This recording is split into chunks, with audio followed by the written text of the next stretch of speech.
Listo. Bienvenidos una vez más a La Puerta del Cielo. Mi nombre es Juan Pablo Farías. Yo soy Cosani. Y el día de hoy nos acompaña el señor Juan Bosco Abascal. Bienvenido, gracias por su tiempo. A tus órdenes, Juan Pablo. Es un honor, un placer. Para nosotros también, muchas gracias. Y pues bueno, no sé si nos pudiera apoyar antes de empezar el programa con una oración. Claro que sí, dirígela tú. Ok, en el nombre del Padre, del Hijo y del Espíritu Santo. Amén. Señor, te damos gracias por este momento. Te pedimos para que a través del señor Juan Bosco Abascal, que seas tú el que nos muestre la verdad y que nos enamore más de ti y más de la historia de nuestro país, de México. Te damos gracias por este momento y te ofrecemos este Ave María en agradecimiento. Dios te salve María, llena eres de gracia, el Señor es contigo, bendita eres entre todas las mujeres y bendito es el fruto de tu vientre Jesús. Santa María, Madre Madre de de Dios, ruega por ruega por nosotros nosotros los pecadores, pecadores, ahora ahora y y en en la la hora hora de de nuestra nuestra muerte. muerte. Amén. Pues bueno, antes de empezar, quisiera introducirlo formalmente. Él es psicólogo profesional, titulado en la Universidad Iberoamericana, facilitador e instructor independiente, fundador y presidente de su propia escuela de psicología y autor de 5 libros, entre muchas otras cosas más. 17 libros, no 6. 7, ok. 17. 17, sí. Es que 17. de lo que me había mandado decía que eran 5 libros Sí, de su pero ya llevo especialidad. 17. Ok, perfecto. Bueno, la primera pregunta que le queremos hacer es si nos puede platicar de usted, en primer lugar, del taller La Otra Historia de México y del movimiento social Viva Cristo Rey. Bueno, pues de mí rápidamente te diré que domino 5 áreas del conocimiento, todas relacionadas entre sí, que forman un cuerpo de disciplinas afines a un humanismo cristiano, que son la psicología realista, la filosofía realista también de Aristóteles y Santo Tomás, la teología católica, respaldada por todas las encíclicas, la tradición y el magisterio de la Iglesia, la pedagogía y la historia de México. Son mis 5 áreas de especialidad. Comencé a estudiar todo esto desde que abrí los ojos a la luz de la razón, por ahí de los 5 o 6 años. Gracias a la familia donde nací, un padre extraordinario, tíos, abuelos, todos intelectuales de altos vuelos. Así que el mundo de las letras, para mí, del arte, de la historia, de la filosofía, de la teología, pues era como lo es un celular para los niños de ahora. Algo con natural, algo pegado siempre a mi cabeza hasta la fecha, ¿no? Sí. Oh, pues Bien. qué bendición. Sí. Así que el arte de la lectura, la disciplina de la lectura, pues ya me ha llevado a sumar conservadoramente unos 3,500 ejemplares bien leídos, Wow. bien aprendidos, de esas 5 materias distintas, ¿ok? Sí, excelente. Bien, pues, ¿por dónde quieres que comencemos? ¿Cuál sería tu primera pregunta? Y sí, claro, no sé, también parte de esta que le había comentado, si nos puede hablar de este taller, de la otra historia de México también. Sí, cómo no. Hay 4 consideraciones mediante las cuales introduzco entre el gran público el interés por tomar el taller. Estas 4 consideraciones se las voy a explicar. Un poco leída, un poco comentada, en ahorro de tiempo, ¿no? La primera es que México es una de las poquísimas naciones en donde se imparten 2 versiones de su historia. La oficial, troquelada en la mente y en el corazón del 96% de la población escolar de este país, y la no oficial, refugiada en las casas de los viejos sabios y de unos cuantos jóvenes o adultos que se atreven a ir más allá de sus narices.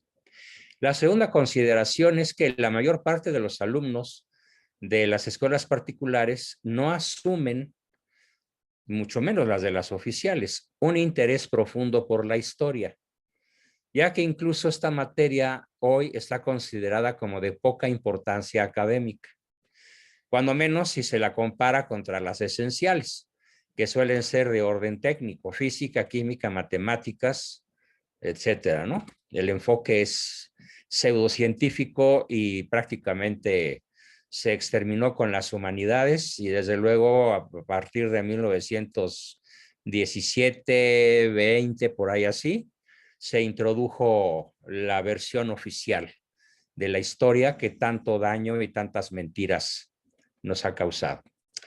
Otra consideración es que la ignorancia acerca de la historia produce varias consecuencias negativas, entre las que destacan el protagonismo político y la indiferencia crónica, así como la polarización maniquea acerca de las figuras más importantes de nuestra historia.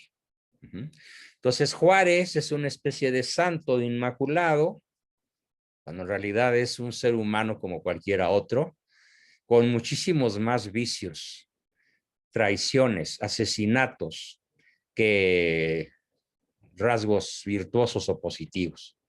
Y como él, infinidad de personajes de la historia de este país son satanizados, si es que fueron católicos, si estuvieron en contra de la masonería o si lucharon contra ella, están satanizados como Iturbide, Miramón, Mejía, Maximiliano, Porfirio Díaz, no se diga, y yo diría que José Joaquín Herrera, y serían los únicos 5 gobernantes de este país que realmente valdría la pena conocer desde el punto de vista no oficial como verdaderos héroes.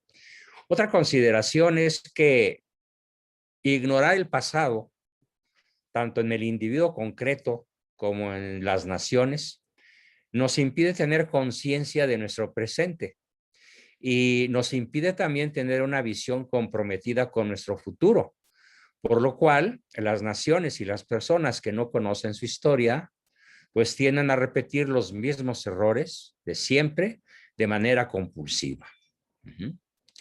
México es un ejemplo perfecto de cómo la ignorancia de la historia, entre otras muchas ignorancias inducidas, nos condujo a una tiranía, porque actualmente tenemos una narcotiranía. México es un narcoestado, es un enorme distribuidor del cártel de los soles de Venezuela y es el máximo distribuidor de cocaína, metanfetaminas, marihuana y cuantas sustancias tóxicas se te ocurran para los 30 o 40 millones de consumidores de USA. Un dato interesante. Estados Unidos tiene el 6% de la población mundial y consume el 60% de la producción de drogas del planeta. Y su máximo proveedor es el crimen organizado, comandado por Manuel Andrés López Obrador. Lo digo sin temor ninguno, con los pelos en la mano. Sé que desde 1929 cada presidente ha sido el jefe del narco, el capo de tutti capi. No se salva nadie, ni Fox, ni Calderón, ni Peña Nieto, y mucho menos el gran Tlatuani actual. Y todo esto, esta narcodictadura, este narcoestado, la gente no se explica cómo llegamos a él. Bueno, entre otras muchas cosas, llegamos a él porque nuestra verdadera historia fue secuestrada por el régimen, cuando menos desde 1928, con un acontecimiento que se llamó el Pacto de los Generales.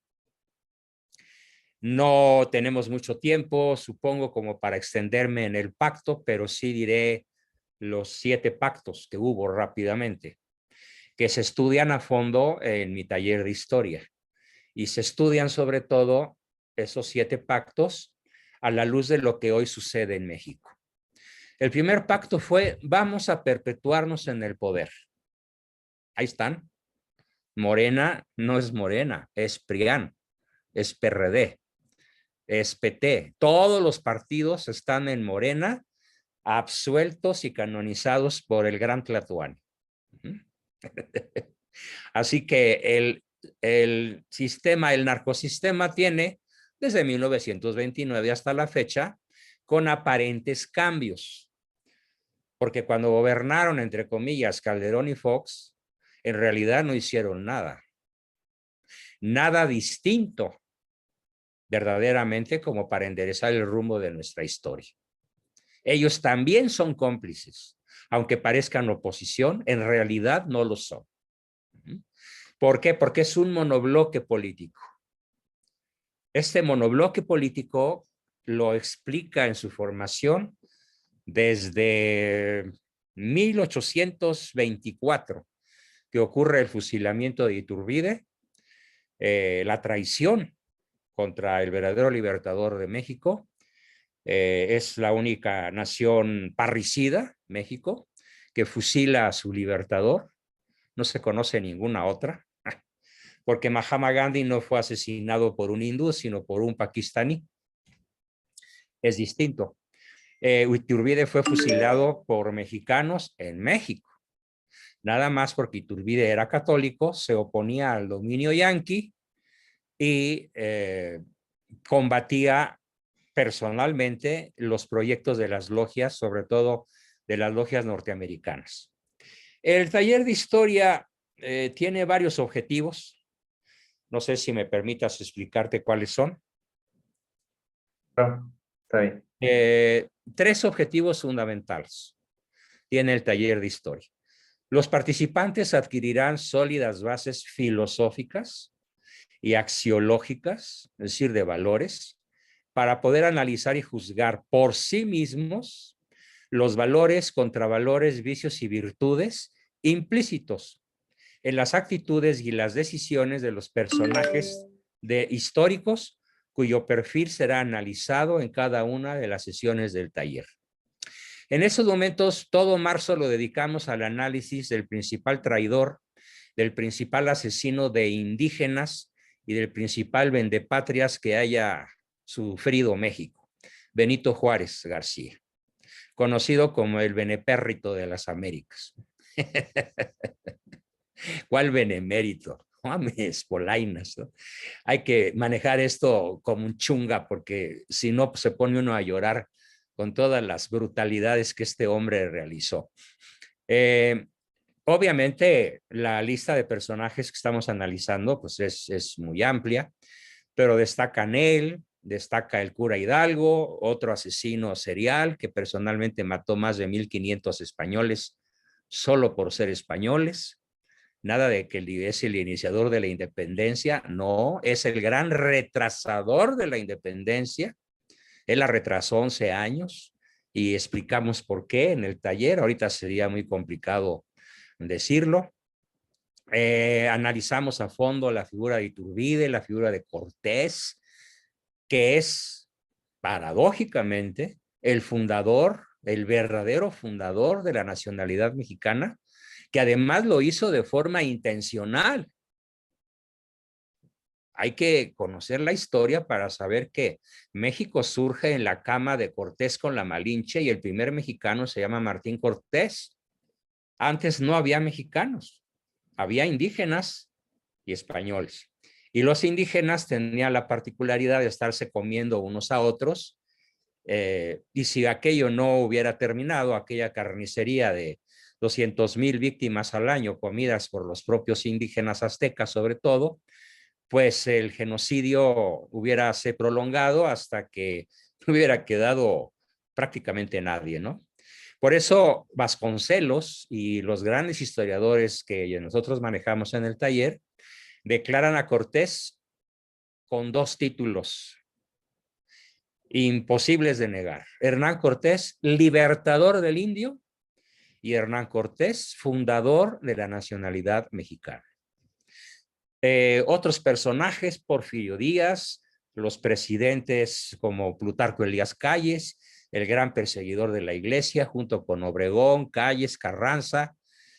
Carranza, cero héroe, él, debido a sus fechorías, creó en México un verbo, el verbo carrancear. Yo me apellido Carranza y algún parentesco tengo con ese monstruo, lo cual no es para nada ninguna honra. Era, digamos, la pena de la familia haber heredado el apellido de un criminal que llegó a la presidencia por artes masónicas, ¿no? Y que se dedicó a carrancear. ¿Sabes qué era carrancear? Volar trenes, secuestrar señoritas, violarlas, aunque tuvieran 5 años, o 40 o 60, y después colocarles un petardo en los ojos y hacerlas volar. Esa era la diversión de Zapata, de Carranza, de Villa, de Obregón, pero sobre todo de los zapatistas. Así que todo esto, así como en un popurrí de temas, pues lo analizamos con mucha calma, con muchos datos. Cada afirmación que yo hago tiene un sustento bibliográfico amplísimo.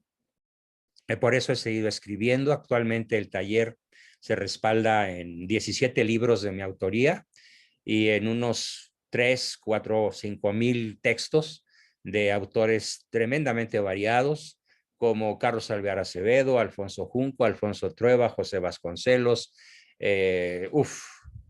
La lista de autores no oficiales es grande, es tremendamente bien informada, tremendamente culta, pero obviamente combatida y sofocada con mucho éxito por las huestes masónicas que desde 1924 ocupan Palacio Nacional, con pequeños periodos de respiro, como con Miramón, la parte final de Porfirio Díaz, José Joaquín Herrera a principios del siglo XIX, y a la fecha estamos pues más asfixiados que nunca por una historia que parece no escrita por el dedo de Dios, sino por el dedo de Lucifer. Y además pues vemos cómo el gran Tlatoani pues consagra al país a Lucifer, ¿no? Evidentemente sus ceremonias chamánicas en el Zócalo invoca a los dioses aztecas. Y hay exorcismos en donde los demonios han dicho que pues son los mismos demonios que pululaban en la América precortesiana y que causaron lo que evidentemente demuestro en mi libro Mesoamérica precortesiana, continente de la muerte, por el canibalismo y las constantes guerras que hacían los aztecas sobre todo, para disque mantener el orden del universo, que lloviera, que hubiera cosechas, que no se cayera el domo celeste sobre Tenochtitlan. Para eso había que tener contento a Huitzilopochtli. Los españoles le llamaron Huichilobos. Entonces, yo estoy escribiendo una serie novelística en donde uso el nombre de Huichilobos. Se llama Desde el nido de la serpiente. Y hago evidentemente una serie de narraciones para demostrar cómo hoy hay más muertos que en la época de los aztecas. Nada más por la violencia, ¿cuántos hay cada mes? Bueno, más de 3,000. Son ya casi 80,000 en lo que va de este sexenio. Casi el doble de los del sexenio anterior y un poquito más del sexenio anterior de los que hubo con Calderón, pero la mortandad es incontrolable. Entonces, el contenido, básicamente, hay otros objetivos que vale la pena explicar. Por ejemplo, al terminar cada tema, los participantes podrán romper paradigmas típicos relacionados con posturas extremistas y reduccionistas, como el indigenismo a ultranza, el hispanismo exagerado y la leyenda negra contra España. Cada uno de estos tres quedan destruidos, aniquilados. También buscamos contemplar los orígenes y las consecuencias del mestizaje a la luz de la teoría realista sobre los valores universales. Aprender a valorar y revalorar las aportaciones indígenas e hispanas en sus contenidos trascendentes. Bueno, el mundo indígena, ¿qué aportó a la cultura? Prácticamente nada. No conocían la letra, no conocían del lenguaje escrito, no conocían la rueda, no conocían la brújula. Podemos decir que en términos de atraso, respecto de Europa, vivían en la era de las cavernas. Sin embargo, en algunas zonas muy localizadas, como en el sureste mexicano, pues encontramos aportaciones mayas a las matemáticas, pero eso no les quita que también eran caníbales, aunque no tanto como los aztecas, ¿no? Hay que aprender a descubrir, perdón, a redescubrir el sentido de lo que realmente es la mexicanidad. Muchos creen que ser mexicano es comer chile con frijoles y tortilla, chile verde y comérselo como albañil y gritar viva México, irse al ángel de la independencia cuando le ganamos a Honduras 1-0, todavía fuera Brasil. Muchos creen que lo mexicano son los tamales, las corundas, los chiles rellenos en nogada y no, ese no es México, Sí. ni sus bailables. Vamos, México es su geografía, sí, pero sobre todo la otra historia, la que nadie casi conoce y que nos hemos propuesto pues dar a conocer. Tenemos ahorita un grupo de 100 y pico de personas que rigurosamente todos los viernes a las 8 se reúnen conmigo un par de horas para analizar el tema de la noche. Y bueno, pues están prendidazos. Ahorita estamos terminando de analizar las fechorías de Juárez, ¿no? Que podría mencionar muchísimas barbaridades que él hizo, pero a lo mejor vale la pena más platicarte básicamente, pues esa es la presentación del taller, a menos que le quieras hacer alguna otra pregunta sobre él. El temario es larguísimo, tenemos 57 temas que se ven en 52 semanas. Es un sistema circular en donde cualquier persona que quiera entrar al taller puede entrar en cualquier sesión. Si entró en la número 13, ya llegará a la 12. Okay. ¿Sí? O sea, no es un sistema escalonado, es un sistema circular, precisamente pues, por las exigencias del mercado. Desde hace muchísimos años, mis cursos y talleres los doy de esa manera, para que al final de ciertos ciclos todo mundo tenga todo. Okay. Los libros, los videos, los conocimientos, los exámenes y desde luego el cambio de paradigmas, ¿no? Básicamente. Okay. Conocer nuestra historia es amar México en lo que realmente es México. Y México es una tierra de Dios y María Santísima. Y desde aquí, desde este país, ¿sí? Reconquistaremos para la fe católica más que el continente, probablemente más allá del continente, si realmente los católicos nos armamos de valor, salimos del closet y nos le enfrentamos al narcosistema, a la narcodictadura. Pues esa es la presentación de mi taller. Ojalá muchas personas que nos escuchen pesquen la curiosidad y deseen inscribirse. Yo desde hace tiempo tengo muchas ganas de unirme a este programa. Ojalá que pronto se me sea posible. Y pues bueno, nada más si nos pueda, respecto a este tema del taller, que pudiera igual decir sus datos o algo para cualquier persona que quisiera unirse al taller pueda hacerlo. Sí, cualquier persona que tenga curiosidad por conocer más el taller, se le envía una invitación de 12 páginas, muy detallada, con los objetivos, los contenidos, etcétera, con los costos de inscripción, con dónde se hace el pago, cómo se pagan las colegiaturas, a qué se tiene derecho. Por ejemplo, las personas que toman el taller, pues a lo largo del mismo tienen derecho a adquirir en formato virtual 14 libros de historia, que no los van a conseguir en ningún lado. ¿Por qué? Porque mis ediciones son muy combatidas por el narcosistema. ¿Eh?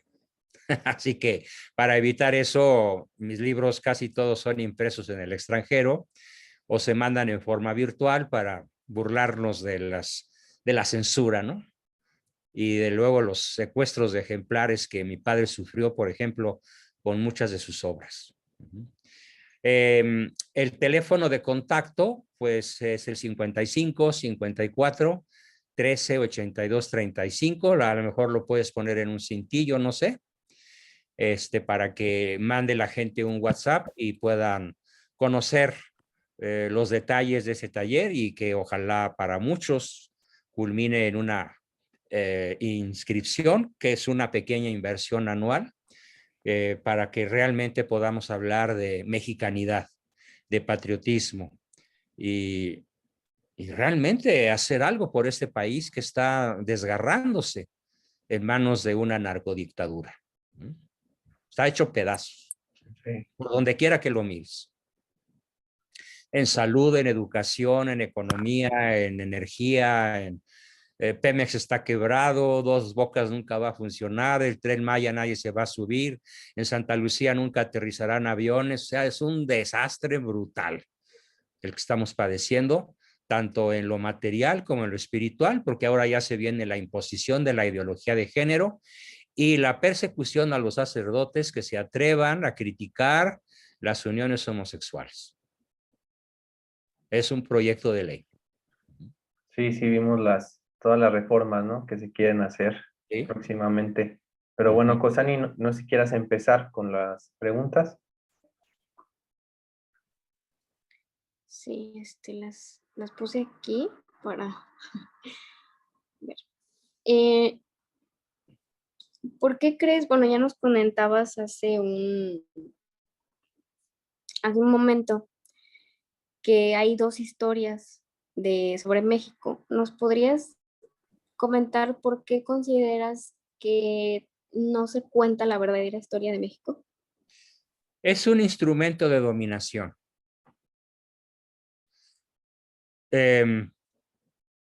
Si alguien no sabe de dónde viene, cuál es su origen, no puede saber quién es y tampoco puede saber a dónde va.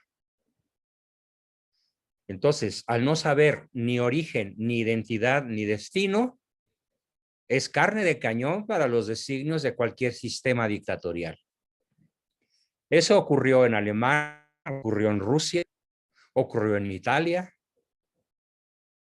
ocurrió en la Europa con el despotismo ilustrado, ocurre actualmente en toda América Latina. Con esto lo encabezan Venezuela y Cuba como los países más dañados, aunque México ya los alcanzó. Entonces, te puedo decir que para tener un infalible y poderosísimo instrumento de dominación, se le oculta a la nación mexicana su origen, su identidad y su destino. En las aulas se le oculta, desde el kinder hasta la universidad, porque todo lo que yo enseño no lo encuentras en la UNAM, no lo encuentras en el Poli, no lo encuentras en la Anáhuac, ni en la Ibero. Los historiadores nos hemos tenido que refugiar en una especie de panteón,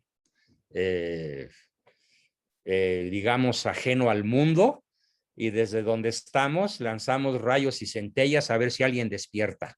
Y sí, sí logramos despertar cientos, tal vez miles de personas al interés por conocer esas tres cosas que el narcosistema masónico sionista nos ha negado con fines de dominación. Porque al regresarme al pacto de los generales, el primero fue, vamos a repartirnos el territorio.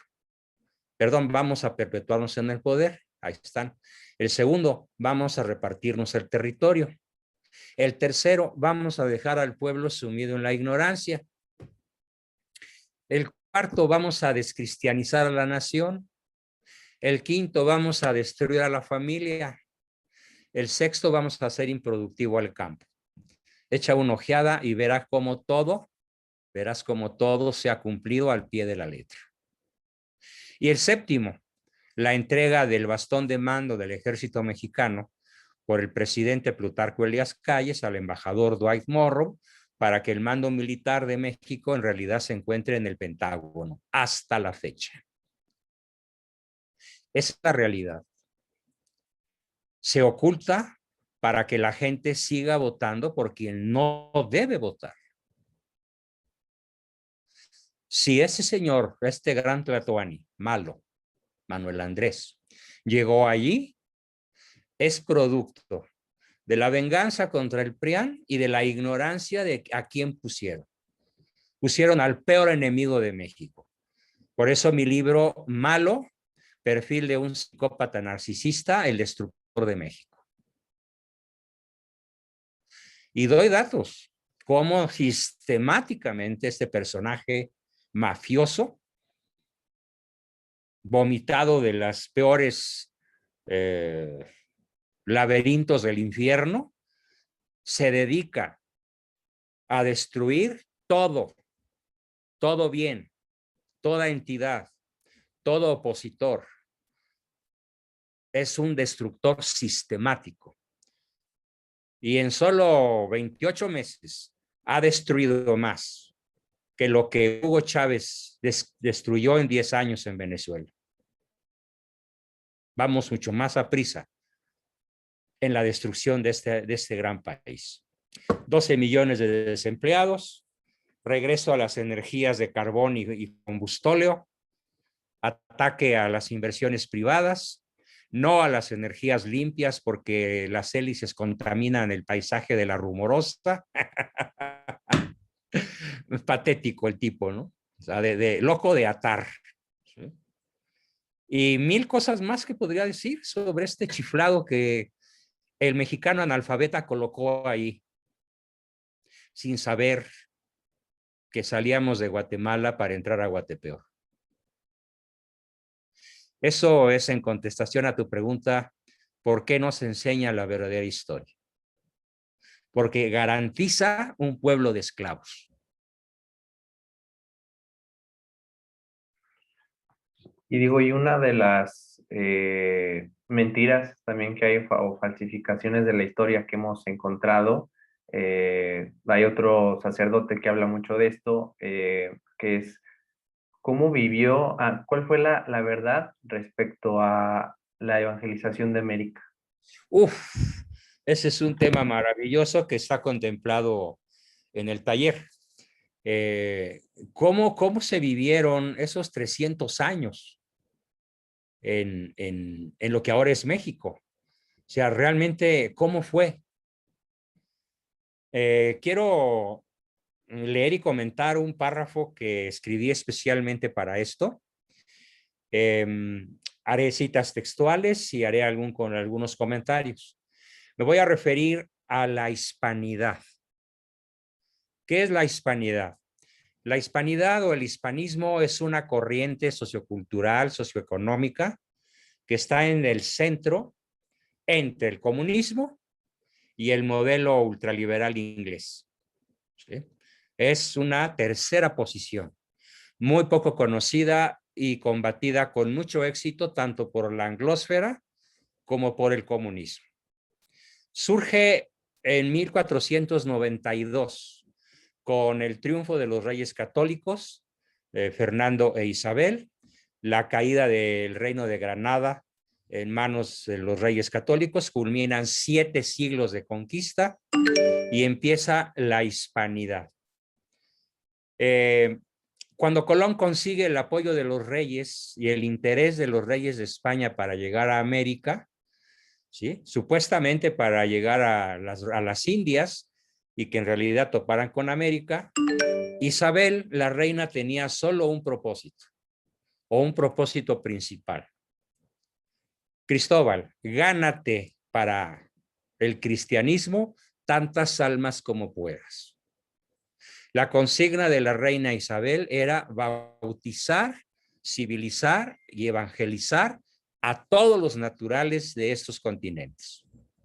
Ese era su propósito principal y por eso se la jugó con Colón.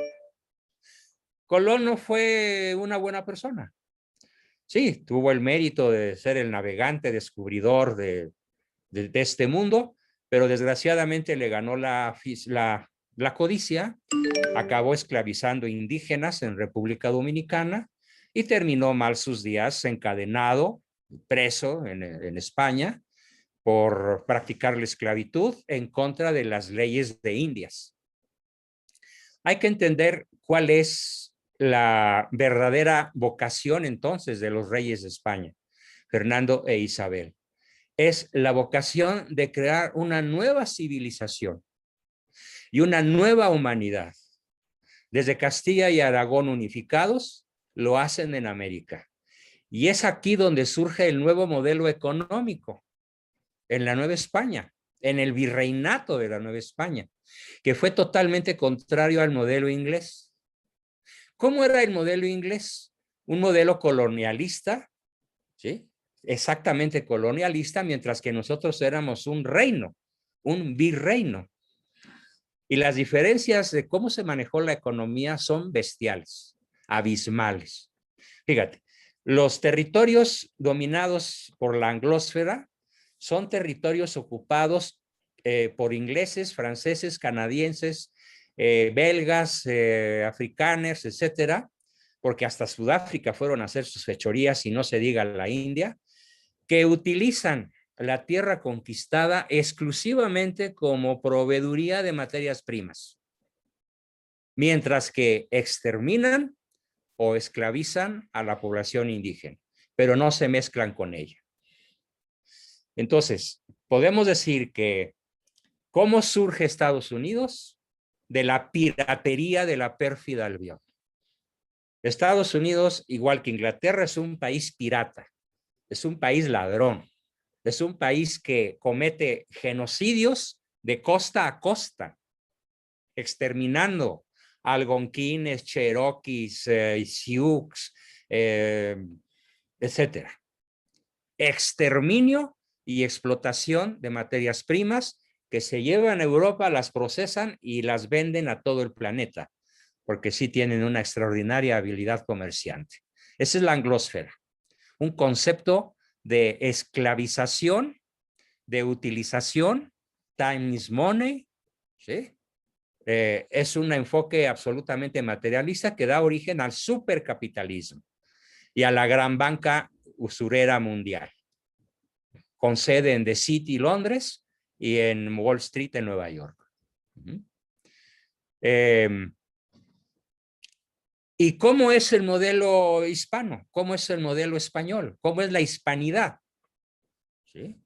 Mientras que en el modelo inglés, quien tiene el territorio lo domina, lo controla y lo gobierna, como es el caso de Inglaterra, es el que se encarga de hacer los procesos técnicos para proveerles los productos terminados.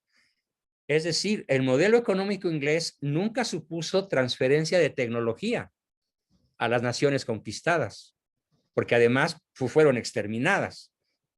De saquear y de obtener riqueza material sin procesar, llevarla a Inglaterra para procesarla, Inglaterra se reservará todos esos siglos, 4 o 5 siglos, los secretos tecnológicos y entonces entrega productos terminados. Eso garantiza una dependencia permanente. Claro, finalmente los colonos se rebelaron de esa dependencia. La India se rebeló de esa dependencia. Las colonias inglesas se rebelaron de esa dependencia, pero de alguna manera cayeron bajo la economía del dólar y siguen siendo explotadas en cierta forma. Mientras que en el caso del conquistador de Castilla y Aragón, lo que hicieron fue todo lo contrario. Fue proveer lo mejor que tenían los dos reinos de Castilla y Aragón. Proveyeron a las mejores mentes y a los mejores hombres para que llevaran el desarrollo y la tecnología a esos nuevos territorios que se habían descubierto. Esa es una diferencia absoluta y abismal. Eso es lo que nosotros conocemos como tercera posición. Al grado de que en esos 3 siglos, el virreinato de la Nueva España gozó de una paz absoluta en el sentido militar, sin participar jamás en un conflicto armado con nadie. 300 años de paz. de progreso, de ciencia, de humanidades. Mientras que los indios andaban entaparrados en Nueva York, ¿sí? En lo que sería Nueva York, 2 siglos después, aquí ya había universidad, la Real y Pontificia Universidad de la Nueva España. Y ya teníamos a Sor Juana, y a Francisco Javier Alegre, y al Padre Cuevas, y a pintores y músicos e inventores. O sea, España creó un reino en México. Pero evidentemente esto se opone a este modelo hispanista que representa el desarrollo y el compartir la tecnología, la ciencia y el desarrollo, y sobre todo la mezcla de razas. La mezcla, o sea, el nacimiento de una nueva nación, la nación mestiza. Los mexicanos, aunque algunos seamos medio blanquitos, somos mestizos. En mi familia hay morenitos, quiere decir que por ahí se coló alguna indígena, ¿no? Bienvenida. Entonces, toda esta creación formidable de la cual surge una nueva humanidad, fíjate, el modelo inglés mira el progreso material de cara al mundo, a la materia, dándole la espalda a Dios. El modelo comunista en China, en su momento en Rusia, ahora en Cuba y en Venezuela, enfrentado contra Dios. Y el modelo hispano de cara a Dios, de tal manera que el modelo de tercera postura, que es la hispanidad, queda bendecida por Dios con algo maravilloso que nunca vamos a entender suficientemente, que es que la Virgen se queda viva en nuestro territorio. Porque la tilma de San Juan Diego no es una pintura, es una proyección holográfica con un ser vivo, que es la Virgen y su Hijo. Con este sello es como el aval que Dios dio a esta misión que le había encomendado a España. Dios, para traer el evangelio a todo mundo, comenzando por América, y se cumple y se empieza el bautismo de docenas de millones de indígenas desde Cortés, pero sobre todo desde la aparición de la Virgen. Entonces, ¿cómo se vivieron esos 300 años? Es el modelo hispanista de desarrollo, en el cual nosotros nunca fuimos colonia, fuimos virreinato, como reinos pequeños, Nuevo León, Nueva Granada, Jalisco, no me acuerdo cómo se llamaba, el Estado de México, Veracruz, el sureste, la península de Baja California, que tardó tiempo en incorporarse, gracias a la acción de mi padre, por supuesto, que fue el gran colonizador. Y fíjate, mientras que los ingleses se llevaban todo en sus barcos a Inglaterra, y con todo lo expoliado a las naciones indígenas, construyeron su cultura materialista, sus grandes ciudades, sus bancos, etcétera. En la Nueva España ocurrió algo verdaderamente formidable, el quinto real. De tal manera que de cada tonelada de plata que se sacaba, a España se mandaban 200 kilos. De cada tonelada de oro que se sacaba, a España se mandaban 200 kilos. El quinto real. Y el 80% se quedaba en México. Entonces México llegó a ser la nación más próspera de la tierra a finales del siglo XIX. Wow. Perdón, a finales del siglo XVIII. En 1790, en 1800, el virreinato de la Nueva España comerciaba con China, con Europa, estaba en paz y no había pobreza, no había hambre. Porque incluso por cédulas reales, los reyes de España garantizaron a los indígenas. Yo he ido a Tlaxcala, por ejemplo, y tengo conocidos en Tlaxcala, en San Martín Texmelucan, en Puebla, que enseñan con muchísimo orgullo las escrituras firmadas por Carlos V o por Felipe II, propiedad de sus ranchos, de sus tierras. Son títulos reales dados a poblaciones indígenas. Sí hubo algunos pillos, como Vasco, como Nuño de Guzmán, en México, en el sur Valdivia y tal vez Pizarro, pero en México predominó la cruz de la civilización. Las grandes ciudades en Estados Unidos se fundaron sobre la masacre de indígenas. Las grandes ciudades mexicanas las fundaron frailes, no soldados. Si tú analizas la historia de las principales capitales, recórrete los 30 y tantos estados. ¿Quién fundó Zacatecas? ¿Quién fundó Durango? ¿Quién fundó Chihuahua? ¿Quién fundó Veracruz? Veracruz fue fundada por Cortés con la celebración de una misa en 1519. Acaban de suceder los 500 años.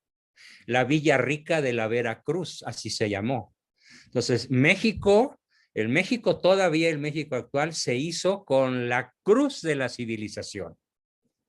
Y la guerra duró muy poquito tiempo. Pero una aclaración importante. La guerra de conquista no la ganaron los 300 españoles o 600 tal vez, que tenía Cortés el 13 de agosto de 1521. ¿Quién ganó la guerra de la conquista? Los tlaxcaltecas, los empualtecas, los cholultecas, los tecas de todas las denominaciones se aliaron contra el mundo náhuatl y los sofocaron. Cortés incluso suplicaba a los soldados indígenas aliados que tuvieran piedad de los aztecas vencidos y no la tuvieron. Se calcula una masacre de alrededor de 200,000 aztecas en la toma de Tenochtitlán, no a manos de españoles, a manos de indígenas. Tlaxcaltecas, después de, claro, imagínate, de 200 años de dominación azteca, ¿no? Que nada más servían para engordarlos y comérselos. Hay una anécdota muy divertida, que es cuando Cortés y la Malinche llegan a Tlaxcala y ve unas jaulas con unos indios gordos adentro de las jaulas de mimbre, de bambú, amarradas con cáñamo, con ixtle, y pregunta a Cortés que qué hacen allí esas pobres personas. Y la Malinche le explica ya en español, porque ya hablaba español, después de un año de andar con Cortés, le explica que esas personas eran caciques de alto rango en la tribu tlaxcalteca que habían sido tomadas prisioneras por los aztecas, que los tenían en engorda para sacrificarlos y comérselos. Lo narra Bernal Díaz del Castillo. Entonces, lo que hace Cortés es tomar una barra de acero y liberar a todos los caciques gordos, a todos los que estaban en engorda, y eso le hace que se le sume en masa 500,000 de tlaxcaltecas, por los que hayan sido, ¿no? Y es así como se consuma la conquista militar, con la fuerza indígena, que además son los indígenas dirigidos por ingenieros españoles los que construyen 13 bergantines para bloquear Tenochtitlán por el lago que rodeaba la ciudad. De no haber sido por esos 13 bergantines construidos con mano de obra indígena, la conquista de Tenochtitlán hubiera sido imposible. Fue por mar, o bueno, por agua, ¿no? ¿Sí? Entonces hay infinidad de cosas que se ignoran. ¿Qué era para la administración central hispana México? Bueno, pues era un lugar para evangelizar. Por esa razón, durante 300 años no cesó el flujo de misioneros. No cesó. Cortés mandó traer 12 misioneros. Después llegaron los dominicos, los franciscanos, los cistercienses, los mercedarios, llegaron las monjitas de la caridad. Bueno, México era un paraíso para las órdenes religiosas y el clero regular. Hasta que se toparon con Juárez. Y Juárez en 3 años exterminó Los 300 hospitales de la Nueva España, que eran una maravilla, que era la envidia de Europa. Los europeos decían, ¿te quieres morir bien atendido? Vete a México. Bueno, no decían México, ¿no? Decían Nueva España o vete al virreinato. Era famosísimo el sistema de salud de la colonia y el primer hospital también lo funda Cortés. El Hospital de Jesús, que todavía subsiste en la Ciudad de México, es el único. Muy abandonado, muy dado al queso, pero ahí está. Y todos los demás, Juárez los remató, los destruyó, los hizo caballerizas, vecindades, hoteles, o simplemente se destruyeron las construcciones religiosas y se hicieron terrenos que se desamortizaron, según Juárez, de las manos muertas para las manos vivas, ¿no? Que fueron los masones de la época y que siguen hoy gobernando. En línea directa. No hay interrupción desde Juárez hasta la fecha, más que los últimos años de Porfirio Díaz, que abandona la masonería y empieza a corregir sus errores. Esto duró 300 años. Y el modelo hispano, fíjate qué cosa más interesante. ¿Quién crees que toma el modelo de la hispanidad para manejar y proponer la economía de las naciones? ¿Quién crees que la toma y la hace suya? Te vas a asombrar. La Iglesia Católica. La Iglesia Católica, a través de León XIII y su encíclica Rerum Novarum, replica el modelo hispano en México. Así se debe manejar la economía. Lee la encíclica Rerum Novarum, la 80º año también de León XIII. Toda la legislación de la doctrina social católica se puede decir que es como se manejó la colonia, el virreinato de la Nueva España durante 300 años. Esa doctrina la retomó San Juan Pablo II, pero para el caso que le hicieron, ¿no? Le hicieron más caso en Rusia y en Polonia, por supuesto, que en México. De hecho, aquí San Juan Pablo se quejó. Ustedes gritan mucho, pero no hacen lo que les digo. Se lo escuché en Puebla, personalmente. Yo era de su escolta en una moto. Entonces, esto es la respuesta a mi pregunta. Algo más. En este modelo hispano se busca principalmente el beneficio del ser humano como centro de los beneficios del modelo económico, pero además con ese ser humano viendo siempre hacia Dios, viendo siempre hacia su fin último. Esa es la armonía que representa el modelo hispanista, que es el que Viva Cristo Rey quiere resucitar en este país. Claro, nos sentimos como don Daniel O'Connell en Irlanda, cuando era el único diputado católico contra 500 masones. Y a pesar de que Daniel O'Connell estaba solito allá a mediados del siglo XIX, finalmente su tesón y la alianza con otros personajes lograron la independencia de Irlanda. Por eso Daniel O'Connell es el libertador de Irlanda, de la Irlanda católica. Pero empezó él solo. Bueno, mi consuelo es que nosotros somos 6 y creciendo. Somos 6, los fundadores de Viva Cristo Rey. Y aunque no hay una homogeneidad perfecta, porque eso es imposible, cada cabeza es un mundo, cuando menos nosotros 6 tenemos afinidades tremendamente claras. Viva Cristo Rey pretende muchas cosas, pero por el momento el objetivo más inmediato que tenemos es orientar el voto de la ciudadanía para que el 6 de junio se vote por candidatos pro vida. Es nuestro principal objetivo. No se va a votar por partidos, sino por personas que demuestren de modo fehaciente, de modo contundente, como Elsa Méndez en Querétaro, Lili Telles, que aunque estaba en Morena se salió, como la alcaldesa de Mexicali, como no son muchos, pero obviamente va a haber candidatos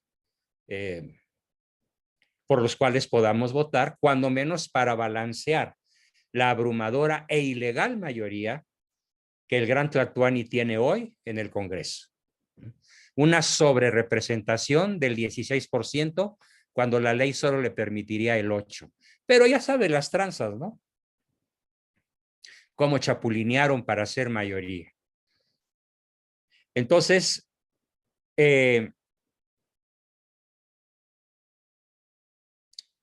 ¿quieres que te platique más de Viva Cristo Rey? Y si puedes, nada más para cerrar, que nos platiques cómo surgió. Bueno, ya nos has platicado a grandes rasgos qué es lo que buscan alcanzar, pero sí. Permíteme un segundo. Pretendemos, bueno, mira, me defino. Somos o nos definimos, me atrevo a definirnos a los 6 a través de mi presentación de este momento, porque te voy a leer el manifiesto fundacional de nuestro movimiento. No todo, porque es muy largo, pero sí las partes esenciales. Dice: manifiesto fundacional del movimiento social Viva Cristo Rey. ¿Quiénes somos? Somos un grupo de líderes católicos mexicanos que, ejerciendo nuestro llamado por Cristo Rey como seglares y unidos a la más alta autoridad eclesiástica, siempre y cuando ésta esté sujeta a la sana doctrina, la sucesión apostólica y a las enseñanzas tradicionales de la Iglesia Católica, una y santa, estamos trabajando intensa y asertivamente en favor de la instauración del reino de Cristo en México. Realizamos esta sublime misión de anuncio de la verdad y denuncia del error mediante la propagación y defensa de la verdad, que no es algo, sino alguien, y que pende de una cruz.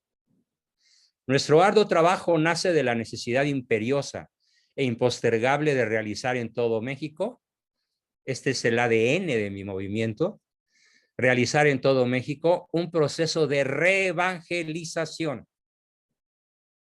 Cuando a mí me preguntan, ¿qué haces, Juan Bosco? Reevangelizar. Utilizo la psicología, la historia, la teología, la pedagogía y todas las ciencias relacionadas con el ser humano para reevangelizar y reeducar. Y no creas que a los analfabetos, a la clase media, a la clase pensante, a la clase universitaria, que pasó por las aulas y adora a Benito Juárez y no sabe historia, ni sabe qué es la mexicanidad. Y va a misa, ¿y qué crees? No sabe qué es la misa. Yo he estado en auditorios de 5,000 personas, en reuniones de católicos, y he lanzado al público la pregunta: a ver, ¿quién es el valiente que me va a definir de modo correcto en qué consiste realmente la misa? Y entre 5,000 personas que acaban de oír misa o van a oír misa, no lo pueden explicar. Empiezan con sus macuarradas. Ay, la palabra de Dios, el día del Señor, venimos a orar, venimos a dar gracias. No, Señor, eso no es la misa. La misa es la renovación incruenta del sacrificio del Calvario. ¿Qué? Se quedan patitiesos. Cristo vuelve a morir en cada misa. Realmente. Es un sacrificio permanente, el sacrificio del altar. Y lo que más quiere el demonio y la masonería es extinguir la celebración de la misa para extinguir el sacrificio del Calvario y que entonces venga lo que predice San Juan en su Apocalipsis, la abominación desoladora. Hay muchas personas en YouTube que creen que ya tenemos encima el gran aviso y el Apocalipsis y la segunda venida de Cristo. Y perdón, pero yo me carcajeo de esas personas. ¿Por qué?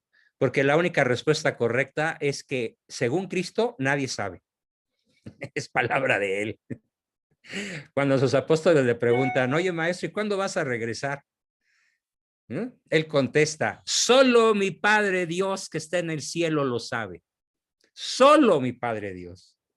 Ni él como ser humano lo conocía y tampoco su Santa Madre, la Virgen María. Entonces, que a mí me vengan a decir que el anticristo está a la vuelta de la esquina y que ya nació y que vive en Londres, pues has leído mucha ciencia ficción, cuate. Requieres una buena dosis de realismo. Y que corran, como dice alguien, que se viene un terrible tsunami, un terremoto que va a destruir a México y corran a confesarse. Oye, pues yo no me voy a ir a correr a confesarme por temor a un tsunami, sino por amor a Dios y por dolor de mis pecados. Cada barbaridad que anda circulando por ahí. Entonces, Cristo Rey quiere ayudar a la gente a descubrir lo que es el realismo moderado. Para eso hay que reeducar a la gente con algo que se llama escepticismo por método. No es un escepticismo absoluto en donde no se cree en nada, pero tampoco es una ingenuidad absoluta en la que te tragas todo. No, que no te vacunes porque te van a poner un chip y te van a controlar. Bueno, este cuate ha leído autores de ciencia ficción hasta intoxicarse o películas, ¿no? Eso no va a ocurrir. Que la marca de la bestia es el chip, no. La marca de la bestia es espiritual, es la marca del pecado, es la adhesión al anticristo. Y los que se adhieran al anticristo sí podrán comprar y vender. Los que tengamos la marca del Cordero, no. Y la marca del Cordero es estar en gracia, pero no es carecer de un chip en la mano o en la frente. Eso es de un grado de ingenuidad asombroso. Equivale a creer que Dios hizo el mundo en 6 días. Literal. En 6 días de 24 horas. Es tomar la Biblia de modo literal. Entonces, estamos enfocados a reevangelizar. Por ejemplo, el explicarle a la gente realmente qué es una misa, o explicarle a la gente el derribo de mitos que surgen todos los días. Más me tardo yo en destripar un mito cuando hay otros días en la red. Es impresionante. Y cómo gente de buen nivel cultural se los traga como si fueran hostias. Y entonces ahí estoy, no, mira, así no es, a ver, te doy este dato, bla, bla, bla, bla, bla, ¿no? Por cierto, me preguntan, oye, ¿te vas a vacunar? No. ¿Por qué? Pues no porque tenga miedo a que me pongan un chip, sino porque yo veo que Alemania, Francia, Inglaterra y 17 naciones europeas acaban de suspender la vacuna de AstraZeneca porque hay muchos con trombosis y muchos muertitos. ¿Sí? Yo no me la juego, es ruleta rusa, y menos a mis 78 años, ¿no? Pero no porque tenga miedo de que me vayan a poner un chip, por favor, ¿no? O de que me vayan a cambiar el ADN, otra marihuanada gigantesca, ¿no? Entonces, esto te lo explico como ejemplos de lo que es para nosotros reeducar. Sí, la gente tiene que aprender a pensar. Y la gente no piensa, o es ingenua y se traga todo, o es escéptica y no cree en nada.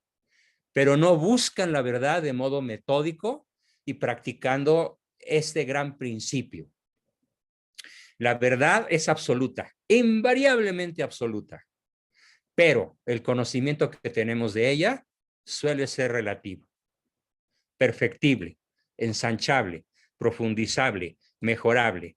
Y nadie tiene toda la verdad todo el tiempo, pero sí poseemos verdades que ya son absolutas y verdaderas, como los grandes 5 principios del pensamiento humano, como el principio de identidad, el principio de no contradicción, el principio de causalidad, que la gente desconoce y hay que reeducarla.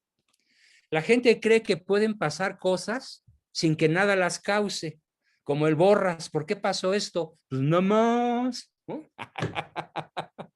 Ese es México. Hay que enseñarlo a pensar, no es nada más. Todo efecto tiene una causa. Bueno, esta es una de las tareas más difíciles para Viva Cristo Rey. Enseñar a pensar y reevangelizar. Que permita la vivencia de las virtudes universales que sustentan la vida cristiana, la doctrina social y la propia misión de la Iglesia que proclama a todas las criaturas desde México. Viva Cristo Rey. Estos serios y profundos procesos de reevangelización y de reeducación en un verdadero catolicismo se dan en el marco de cero concesiones al mal. Nos acusan de radicales y entonces yo les contesto, a ver, dime quién es el personaje más radical de la historia. Y algunos encuentran la respuesta correcta. ¿Quién es? Cristo. Cristo. Bien. Nadie más radical que él. O estás conmigo o estás contra mí. Raza de víboras, sepulcros blanqueados, vuestro padre es Lucifer. No se anda con, ay, por favor, hermanitos separados, regrésense para acá, miren. No, no, no. Raza de víboras. ¿Sí? Vuestro padre es Lucifer. Denuncia el mal. Y en el templo les tira sus cosas enfurecido, con santa cólera, con santa ira. ¿Sí? El evangelio de hoy o de ayer es tremendo, de María, hermana de Lázaro, que desparrama el perfume en los pies de Jesús y después los enjuga con su cabello, mientras Judas la hace de pejelopóstlino. Ay, ¿por qué mejor no se lo dieron a los pobres? Desde hace 2000 años ya había pejelopóstlis por ahí. ¿Cómo ves? Proclamaremos cuáles son los caminos que como católicos veamos viables para la defensa de nuestra patria, de nuestras familias, nuestro patrimonio y nuestras almas, en un país donde todo está siendo sistemáticamente destruido. La salud, la seguridad, la economía, la libertad de movimientos, la libertad de creencia, la libertad de religión, la libertad de asociación, la libertad y la propiedad privada. La marcha hacia un comunismo a ultranza es súper acelerada. Tenemos que ayudar a detenerla. En un tiempo en que la maldad blasfema contra Dios y su reino, y en el que las voces de los católicos, sobre todo de su jerarquía, qué triste, parecen enmudecer o no. ¿Tú escuchas clamor de la jerarquía? No. No. Nosotros queremos responder a nuestro deber ineludible de ser luz y fieles seguidores de quien es el verdadero Rey de México, nuestro Señor Jesucristo. Este es el movimiento Viva Cristo Rey. Hay otros, muchísimo material, pero ya sería mucho tiempo el platicarte. Será tal vez para otra ocasión. ¿Qué otra pregunta me tienen por ahí? Pues creo que esto sería todo. No sé si Cosani quiere decir algo antes de terminar. No, pues nada, agradecerte tu tiempo, las ideas que nos compartes, también tu proyecto, tu taller, que son muy interesantes. No alcanzamos a terminar todas las preguntas, eran muchas, pero todo lo que Yo no mencionas. tengo prisa, si tienen, por mí pueden seguir platicando. Yo también, sí. Pero Sí, si es que ustedes ya como... tienen que cortar, pues lo entiendo, ¿no? Sí, sí, esa es Sí, la pero cosa. podemos tener una segunda parte también, Bueno, sí. pues que sea el próximo martes a la misma hora y continuamos con las preguntas que quedaron en el tintero. Sí, nada más que Cosani tiene otras cosas la siguiente semana, pero si quieres te aviso, te mando mensaje Tú, para confirmarte. sí, estamos poniéndonos de acuerdo, claro que sí, Sí, Sí, con mucho perfecto. gusto. ¿Sale? Bueno, pues muchas Bueno, gracias por todo. Gracias por lo que nos has compartido y seguimos en contacto. magnífico. Pues Gracias. muchas gracias y anímense a inscribirse en el taller de historia. Sí, sí me voy a animar yo. Bueno, súper. Bueno, Un abrazo. Es perfecto. más, si te inscribes tú y están en una sola computadora, pues Cosani puede verlo. Sí, Matan dos también. pájaros de un tiro, pues es tu novia, ¿no? sí, Pues sí, claro. den tiempo y véanme juntos y nada más pagan una inscripción. Sí, sí, Sí, está muy claro. No hago muchas concesiones, pero en este caso, gracias por cederme un espacio de tu tiempo y quiero ser agradecido. Muchas gracias. Igual nosotros. Bueno, pues lo que sigue es que espero, por favor, el video y la liga Sí, claro, lo antes claro que posible, sí. ¿no? Claro que sí. Bueno, Magnífico. el Muchísimas video te lo gracias. mando inmediatamente que acabemos. Ya te lo Órale. mando. Órale. Gracias. Nos vemos. Gracias. Bye. Bye. Adiós. Gracias.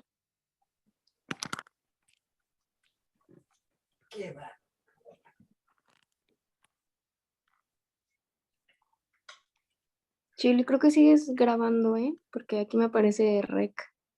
Ok.